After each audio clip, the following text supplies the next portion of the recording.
the relationship, with you and your pops, for you growing up, and how you looked up to him and inspired to be like your father, like all of us, who have fathers. Yeah, well, like I said, I love my mother. I grew up in a house with my mom, and like most men, if you have a loving mother, you always want to find a woman that's gonna love you like your mama loved you.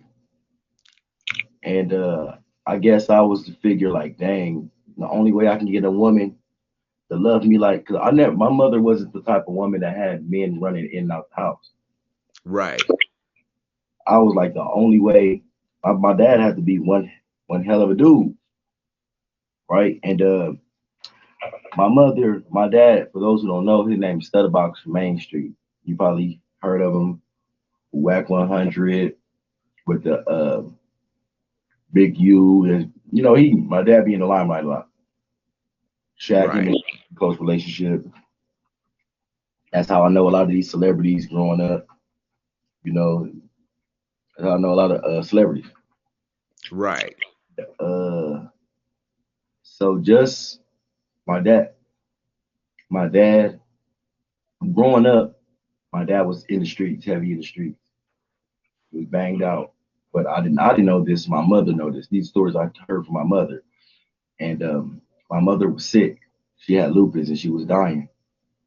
And Hmm. my mother really, I'm my mother's last child, and I'm her only boy. So a woman can raise a woman, but it can't raise a man.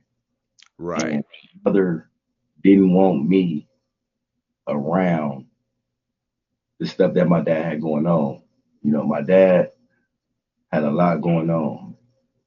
He had money, but that's just one side of the story. When money is not everything, and when you're raising a child, you have to think about what's best for the child, right? Facts. My mother took me away from my father, ran, because my dad was crazy in love with my mother, and my mother was a square, and my dad was pimping. My mother wasn't a hoe, but my dad was support. That was part of his lifestyle. Right. My dad, they used to call him break even. He said because he used to give all his money to square girls that he got from prostitutes. Right. So